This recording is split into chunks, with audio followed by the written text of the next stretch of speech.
hatinya Bapak Ibu yang telah mendapatkan sinar cahaya nur ilahi yang telah tertanam di dalam rohaninya Bapak Ibu adalah ibarat sebuah cermin, ibarat sebuah kaca. Man nazara fihi tajalla rabbahu. Siapa yang mampu memandang ke dalam cermin itu, ke dalam hatinya, maka nyatalah Allah itu senyata-nyatanya yang wujud pada segala yang ada ini, baik pada diri maupun di luar diri. Maka orang yang telah tajam pandangan rohaninya dengan cahaya nur ilahi, disitulah dia mampu mensuhudkan sehingga alam ini betul-betul hilang dalam pandangan suhud hakikat mata hatinya. Dan pada saat itu pula lah Allah itu yang wujud semata-mata pada segala yang ada ini. Barulah kita mampu mengatakan innallaha ma'ana wa huwa ma'akum aina ma kuntum itu. Allah betul-betul beserta kita. Dia senantiasa menyertai akan kita di mana saja kita berada. Di mana ada kamu, di situ ada aku, kata Allah. Itu maknanya apa? Tidak ada ruang dan tempat, masa dan waktu yang tidak ada Allah. Karena segala ruang, waktu, tempat, masa dan waktu itu Allah yang jadikan. Kalau Allah yang jadikan, maka semua tempat, ruang, dan waktu itu tidak lain tempat memandang nyatanya akan kewujudan Allah. Begitulah tajamnya pandangan hati Bapak Ibu itu untuk memandang Allah itu dari segala arah, dari segala tempat, dari segala setiap peristiwa dan kejadian ini. Tidak ada peristiwa dan kejadian yang tidak ada Allah. Karena peristiwa dan kejadian itu tiada lain adalah nyatanya akan diriku, kata Tuhan. Maka pandangan yang tajam mata hatinya, ini yang telah diutarakan, telah diungkapkan oleh para sahabat yang disebut Khulafaur Rasyidin. Sehingga dalam pandangan hati mereka itu tidak ada yang terlintas sesuatu apapun, melainkan yang terpandang dan terlintas itu hanya Allah lah semata-mata. Ini yang dikatakan oleh Abu Bakar As-Siddiq, Umar bin Khattab, Utsman bin Affan, dan Ali bin Abi Thalib. Ma ra'aitu syai'an illa wa ra'aitullahu qablahu. Tidaklah aku memandang dan melihat sesuatu, peristiwa dan kejadian yang terjadi pada diriku, di luar diriku, melainkan aku telah mampu memandang Allah sebelum peristiwa itu. Sebelum kejadian itu, dia telah mampu mensuhudkan Allah lah yang wujud, yang berdiri dengan sendirinya dari setiap peristiwa dan kejadian itu. Lalu apa kata Umar bin Khattab? Ma ra'aitu syai'an illa wa ra'aitullahu ba'dahu. Tidaklah aku melihat satu peristiwa dan kejadian pada diriku dan di luar diriku, dari setiap peristiwa dan kejadian itu, melainkan hatiku telah mampu mensuhudkan memandang Allah setelah peristiwa itu. Jadi sebelum peristiwa terpandang Allah, setelah peristiwa juga terpandang Allah. Tidak ada satu peristiwa sebelum kejadian dan sesudah kejadian, melainkan Allah di situ qiyamuhu binafsihi. Lalu pandangan ini juga diperjelas oleh pandangan Utsman bin Affan. Ma ra'aitu syai'an illa wa ra'aitullahu ma'ahu. Tidaklah aku melihat suatu peristiwa dan kejadian pada diriku dan di luar diriku, sebelum peristiwa, sesudah peristiwa, melainkan pandangan hatiku ini telah mampu memandang Allah beserta peristiwa itu. Inilah yang dibukakan oleh Rasul kepada kita. La tataharrukan zar ila bismillah. Tidak bergerak benda sebesar zarah. Tidak terjadi suatu peristiwa dan kejadian yang lampau sekarang maupun yang akan datang, illa biiznillah. Semua peristiwa itu terjadi bersama kudratnya, bersama iradatnya, bersama Allah. Lalu kesempurnaan pandangan kasabnya Abu Bakar, Umar, dan Utsman ini disempurnakan oleh pandangan kasab Ali bin Abi Thalib. Apa kata beliau? Ma ra'aitu syai'an illa wa ra'aitullahu fi. Tidaklah aku melihat suatu peristiwa dan kejadian, melainkan aku ini mampu memandang Allah di atas segala-galanya. Sebelum peristiwa, setelah peristiwa, beserta peristiwa, di dalam dan di luar peristiwa, melainkan hanyalah Allah semata-mata. Kalaulah hati kita itu telah ainul haq, kalau betul-betul mampu memandang akan yang hak itu berdiri dengan sendirinya. Ini yang membuat Bapak Ibu bisa hidup selalu istiqomah berjalan dan meniti di atas jalan petunjuknya. Rupanya tidak ada suatu peristiwa dan kejadian yang kebetulan terjadi pada diri kita maupun di luar diri kita. Ini yang dikatakan cerita Allah. Ini yang disebut namanya sandiwara Allah.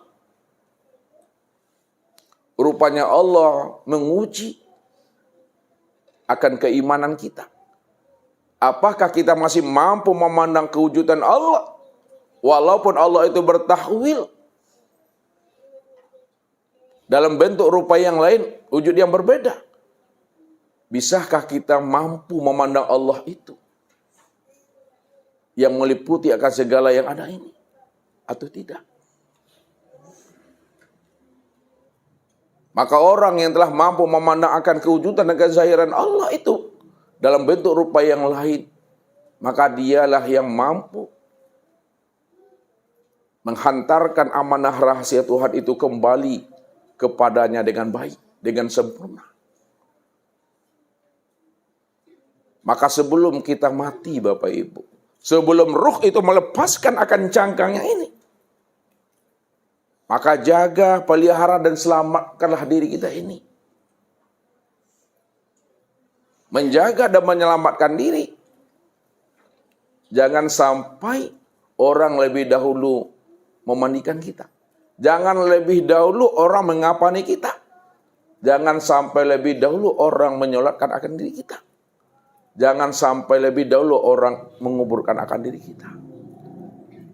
Sebelum kita dimandikan, sebelum kita dikafankan, sebelum kita disolatkan, dan sebelum kita ini dikuburkan, bagaimana kita ini betul-betul telah khatam mengenal akan Allah itu dengan pengenalan yang sesungguhnya. Biar kita ini terang, lurus, jalan pulang dan kembali kepada Allah. Jadi supaya terang, lurus, jalan pulang dan kembali kita kepada Allah itu, betul-betul kita kenali Allah itu dengan pengenalan yang sempurna.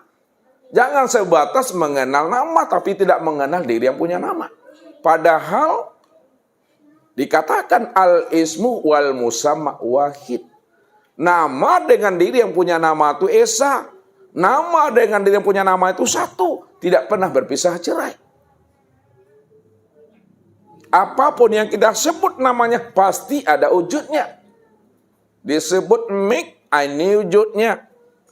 Disebut AP, ini wujudnya. Disebut meja, ini wujudnya. Apa yang kita sebut pasti ada wujudnya, pasti ada orangnya. Disebut Allah, mana wujudnya. Begitulah iman yang ainul haq itu. Begitulah iman yang isbatul yakin itu. Dipejamkan pun mata, dia mampu memandang, menyaksikan Allah. Dibuka pun mata, dia juga mampu memandang dan menyaksikan Allah. Tidur pun dia mampu memandang, menyaksikan Allah. Karena tidak ada yang wujud, yang membuka mata, yang memejamkan mata, yang sadar maupun tidak sadar, yang tidur maupun tidak tidur, melainkan hanya dia semata-mata. Memangnya ada wujud yang lain daripada selain dirinya? Tentu nggak ada. Makanya orang yang telah sampai kepada maqam Tuhan, disitulah sebenarnya Nabi mengatakan man arafallah fahuwallah. Barang siapa yang telah mengenal Allah, Allah cuma yang wujud. Wujudnya itu adalah mutlak, wujudnya itu hakiki. Bahwa Allah, maka dialah yang Allah itu. Yang wujud itu dialah itu.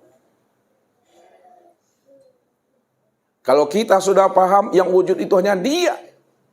Dia semata-mata, dia secara mutlak. Kalla lisanahu. Barulah keluh lidah kita ini. Keluh itu Bapak Ibu artinya kata yang tiada terkatakan. Kata yang tak pernah bisa disebut lagi. Tak bisa dianalisa lagi. Habis seluruh kata-kata. Habis seluruh akal ini. Tidak ada yang bisa diungkapkan. Inilah yang dikatakan hening di dalam keheningan. Diam di dalam paham, paham di dalam keheningan itu. Apa maknanya hening dalam keheningan? Diam di dalam paham. Paham dalam kesadaran. Pahamilah sesadar-sadarnya. Bahwa diri kita inilah sebenarnya yang ainullah itu. Diri Bapak Ibu inilah yang dikatakan namanya ainullah. Nyatanya Allah. Jadi tak kemana-mana Bapak Ibu mencari dan menemui Allah. Sangat mudah mencari dan menemui Allah. Karena Allah itu betul-betul lebih dekat lagi dengan diri kita. Hidup kita dekat pada diri kita. Maka Allah itu lebih dekat lagi dengan diri Bapak Ibu dibanding dekatnya hidup itu pada diri kita. Kalaulah diri kita ini dekat pada diri kita, Allah itu lebih dekat lagi daripada dekatnya diri kita itu pada diri kita. Karena diri kita itu tiadalah dirinya yang sebenarnya. Cuma karena kita tidak mampu mengenal wujud yang hakiki pada segala yang wujud. Disitulah kita mengatakan kita punya diri. Padahal diri kita itu adalah nyatanya akan wujud dirinya semata-mata. Namun setelah kita paham, setelah kita mengenal akan terbukanya rahasia akan diri kita ini, disitulah tidak ada lagi namanya pengakuan. Itulah yang katakan diam 1000 bahasa itu. Tidak ada yang bisa disebut lagi Bapak Ibu. Tidak ada yang bisa diungkai lagi dengan kata-kata. Kok buleknya lah bisa digolongan mah, kata Pak Alfian. Kok pica lah bisa dilayangkan. Juga disebut oleh Bapak Ibu. Yang menyebut dengan yang disebut inyo juo itu mah. Yang songgok ku inyo lihat yang songgok yang sebatang tu dari ujung rambut sampai ujung kaki gua inyo tu mah.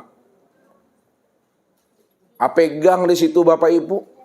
Makanya menyaksikan Allah, mengenal Allah, bermusyahadah dengan Allah, bermuwajahah dengan Allah itu bukan kata si A, bukan kata si B. Nih yang di dalam nih, tidak bisa dirubah Bapak Ibu. Lihatlah namanya sahabat Rasul, Bilal bin Rabah Bapak Ibu. Siapa yang kenal dengan Bilal bin Rabah? Setiap ada orang azan disebut apa namanya itu? Bilal. Diletakkan batu besar di dadanya. Lalu apa katanya? Ahad. Ahad. Itu dia. Tak ada yang terpandang pada dirinya dan luar dirinya. Melainkan ahad. Ahad. Ahad. Ahad itu apa artinya itu? Esa. Siapa yang esa? Siapa yang tunggal? Yang esa dan tunggal itu hanyalah Allah semata-mata. Walaupun maut taruhannya. Walaupun nyawanya akan hilang dan lenyap. Tapi Bilal bin Rabah yang telah memiliki iman yang ainul haq, iman yang isbatul yakin, iman yang kamil, tetap dia mengatakan ahad, ahad, ahad. Ahad, alif, ha, dan dal. Alif itu maknanya Allah. Ha itu maknanya Muhammad. Dal itu maknanya Adam. Allah, Muhammad, Adam.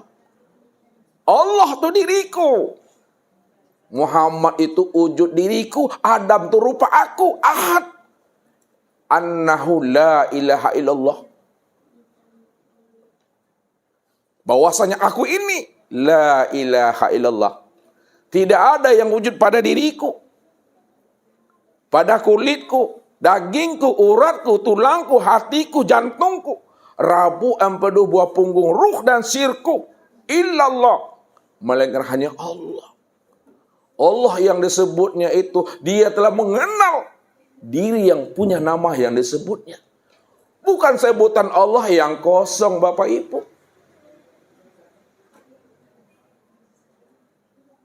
Maka inilah yang dipraktekkan oleh baginda Rasul. Mestinya kita mampu mengambil hikmah dan iktibar. Begitu kuatnya Daksur menggenggam pedang yang ada di tangannya untuk menebas Rasulullah Sallallahu Alaihi Wasallam. Hei Muhammad, siapa yang mampu menyelamatkan engkau ya Muhammad dari pedang yang ada di tanganku ini? Apa kata beliau? Tidak ada siapa-siapa yang mampu menyelamatkan aku melainkan Allah. Ketika Rasulullah menyebut kata Allah, Allah yang disebut oleh Rasulullah itu, dia telah mengenal siapa diri yang bernama Allah itu. Siapa yang berkalam itu? Siapa yang memandang itu? Siapa yang berdiri di hadapannya itu? Tidak lain adalah la ilaha illallah. Itulah diri yang berkelima. Itu yang diri yang telah mengenal Allah dan Muhammad sempurna nyata pada dirinya. Allahu ruhun wa Muhammadun jasadun. Ketika Daksur memegang kuat pedangnya itu, pada saat Rasulullah mengatakan kulimah Allah, pada saat itu pula Daksur itu tangannya lemah dan terkulai, Bapak Ibu. Jatuh pedang yang ada di dalam genggaman tangannya. Diambil oleh Rasul. Hei Daksur, siapa yang mampu menyelamatkan engkau dari pedangku ini? Tidak ada ya Rasulullah, melainkan hanya maafmu ya Rasul kepada aku. Dimaafkan oleh Rasul. Setelah dimaafkan oleh Rasul, disitulah Daksur mengatakan asyhadu an la ilaha illallah wa asyhadu anna Muhammad Rasulullah. Bersahadat Daksur itu. Disitulah Nabi memukakan akan rahasia dirinya kepada Daksur. Karena orang yang telah mengenal akan sejati dirinya, yaitu Allah pada dirinya, maka disitulah dia berakhlak dengan akhlaknya Allah. Takhallaku bitakhallaqillah. Berakhlaklah kita dengan akhlaknya Allah. Berbuatlah kita dengan perbuatannya Allah. Berkatalah kita dengan katanya Allah itu. Disitulah Rasulullah betul-betul menjadi uswatun hasanah. Contoh dan teladan yang terbaik bagi umat ini. Sehingga hidup beliau itu betul-betul rahmatan lil alamin dan rahmatan fil alamin. Dengan maaf yang diberikan oleh baginda Rasul kepada Daksur, Daksur pun masuk Islam. Disitulah dia mengenal siapa Rasulullah itu. Siapa akan dirinya. Makanya orang yang telah bermakrifat kepada Allah, orang yang telah mengenal akan rahasia dirinya, insya Allah dia betul-betul menjadi suluh bendang dalam nagari, Bapak Ibu. Tai sampai batanya pulang tanpa berita. Menjadi setawar sedingin bagi kawannya, bagi sahabatnya dan bagi keluarganya. Menjadi pohon gadang, Bapak Ibu, sampai belinduang ketika kepanean, sampai bata dua ketika kehujanan tadi. Inilah orang yang rahmatan lil alamin. Orang yang telah mengenal akan sejati dirinya ini. Maka supaya kita betul-betul mampu mengenal Allah yang sejati, yang seakmal diri, jalan satu-satunya lena mua Bapak Ibu berhenti jadi orang. Atusinya tuh mah. Kalau lena mua berhenti jadi orang, lainnya tuh mah. Lai bosobok yang wak cari, tapi nggak namu berhenti jadi orang, ta'amu tuh. Lai tahu ta'amu. Takkan pernah Bapak Ibu bisa mengenalkan Tuhan. Sebab Allah katakan apa? Bila engkau adalah engkau, maka engkau tak kenal aku. Bila engkau bukanlah engkau, pasti engkau mengenal akan aku. Bila engkau telah berhenti jadi orang, Engkau dah keluar daripada diri engkau. Ketika itulah engkau mengenal yang orang itu siapa. Yang engkau itu siapa? Aku tuh kata Allah. Walaupun orang mengatakan Bapak Ibu orang, tapi orangnya Bapak Ibu bukanlah kenyataan diri Bapak Ibu. Walaupun kita disebut insan sama orang, tapi insannya Bapak Ibu bukanlah kenyataan diri Bapak Ibu. Walaupun Bapak Ibu punya diri, tapi dirinya Bapak Ibu bukanlah kenyataan diri Bapak Ibu. Lalu siapa diri, siapa insan, siapa orang? Itu tiada lain adalah ainullah. Itu nyatanya aku, kata Allah. Maka hilangkanlah diri kita ini. Hapuskan diri kita ini. Kalau diri telah hilang, diri telah hapus. Maka barulah Bapak Ibu bisa mengenal akan Allah itu. Jadi malam ini Bapak Ibu kita mencoba bagaimana cara menghapuskan diri kita di hadapan Allah. Sehingga Allah pun tidak mampu memandang akan kewujudan diri Bapak Ibu itu. Walaupun Allah itu maha melihat, tapi Allah tidak akan pernah bisa dan mampu memandang akan kewujudan diri Bapak Ibu itu. Inilah malam ini Ustaz akan bukakan rahasianya ilmu sapi ciang sebelum mati sedetik sebelum pulang. Le ngerti itu? Sapi cing. Itu sapi cing?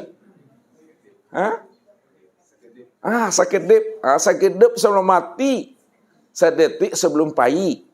Aku ilmu yang awak kaji wah. Kalau ndak tembus Bapak Ibu, ndak dapet pahamnya Bapak Ibu, ajan pulang ke Batam dulu. Ajan pulang ke Bengkalis dulu. Jangan pai pulau dulu ke Kampar. Ada pekan ilmu sepici yang sebelum mati, sedetik sebelum pulang tuh. Kalau ada pe tuh kok matilah le.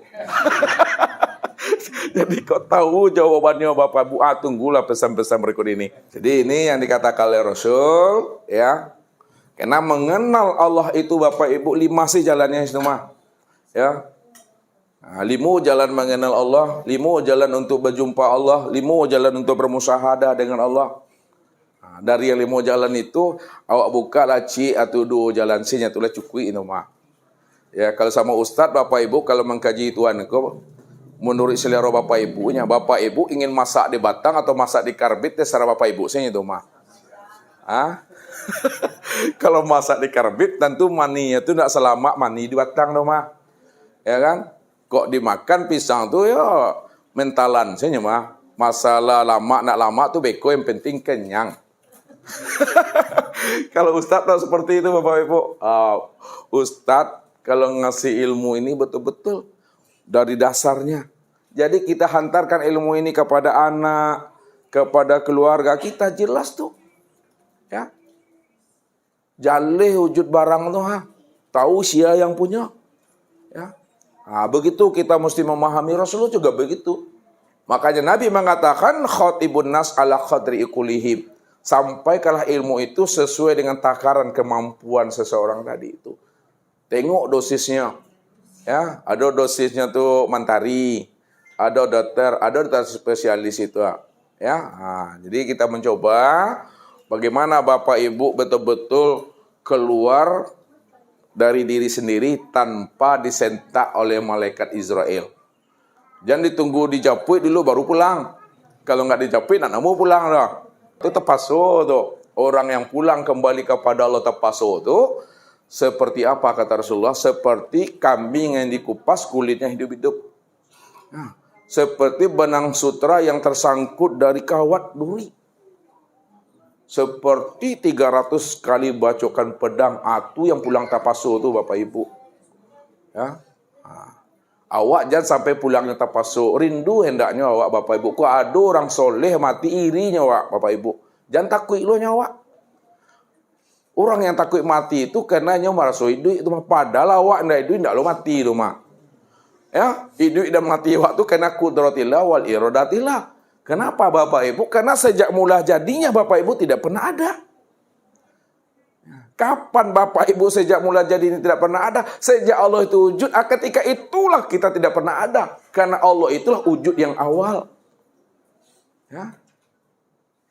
Nggak ada wujud yang awal selain pada dirinya. Awalnya Allah itu qiyamuhu binafsihi.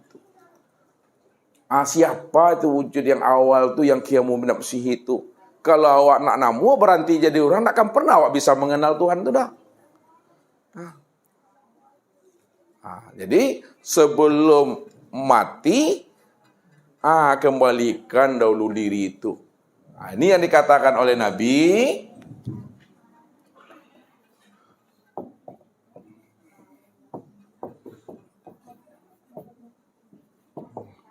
Mutu qabla anta mutu. Mutu apa artinya? Apa? Matikan dirimu, bukan kutu dah.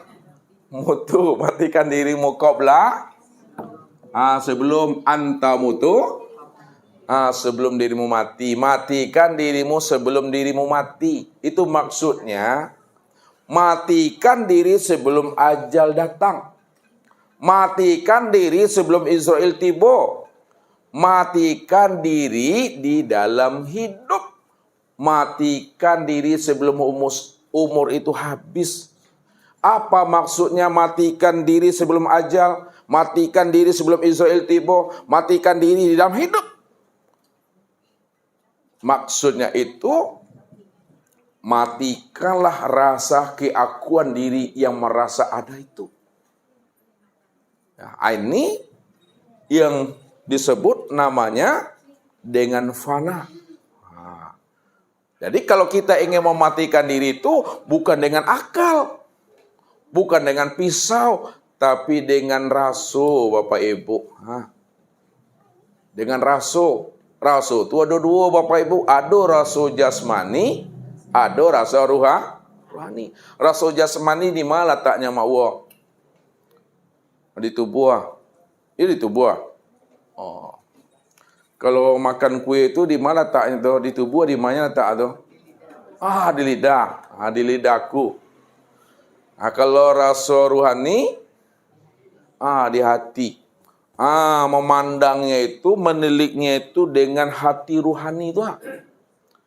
Jadi mencari Tuhan itu dengan rasa. Mencari Tuhan itu dengan rasa. Menengok Tuhan itu dengan Tuhan. Arabtu Rabbi birobi, ma arabtu Rabbi birobi. Aku kenal Tuhan karena Tuhan. Tidak kenal aku Tuhan kecuali dengan Tuhan. La ya'rifullah illallah. Tak bisa aku kenal Allah kalau bukan kenal Allah. Jadi dengan rasa rohani yang tersimpan, yang tertanam di dalam diri itu yang mesti kita tilik. Ya. Ini yang dikatakan suhudul kasra fil wahda, suhudul wahda fil kasra. Pandang yang banyak tampak yang satu, pandang yang satu tampak yang banyak. Bahwa segala yang banyak, segala yang ada, segala yang wujud, itu nyatanya wujud Allah tuh. Dalam bentuk rupa yang berbeda, dalam bentuk wujud yang lain. Semua bentuk rupa berbeda, wujud yang lain, itulah nyatanya ainullah itu. Itu yang disebut suhudul wahda itu. Yang dikatakan suhudul wahda fil kasra. Pandang yang satu, tampak yang banyak. Itu maknanya bahwa Allah itulah yang wujud dari segala yang ada ini. Maka tidak ada segala yang ada dan segala yang wujud, melainkan hanya Dialah semata-mata di situ. Jadi memandang itu bukan dengan ini, Bapak Ibu. Bukan dengan incik mata. Kalau incik mata kok hanya mampu memandang yang zahir. Tapi memandang yang batin dengan apa mencaliaknya, Bapak Ibu? Mencaliaknya bukan dengan mata yang zahir. Mencaliaknya itu dengan mata yang batin. Mata yang batin itu tidak di siku letaknya lah. Mata batin itu di sini, di sini, di sini. Apa? Makanya dikatakan oleh Rasul. Al-qalbu kamislil mir'ah man nazara fihi tajalla rabbahu. Hatinya Bapak Ibu itu ibarat cermin. Siapa yang mampu memandang ke dalam cermin hatinya, maka nyatalah Allah itu yang wujud dan segala yang ada ini. Dan segala yang ada ini, inilah nyatanya wujud Allah itu. Memandangnya dengan sini.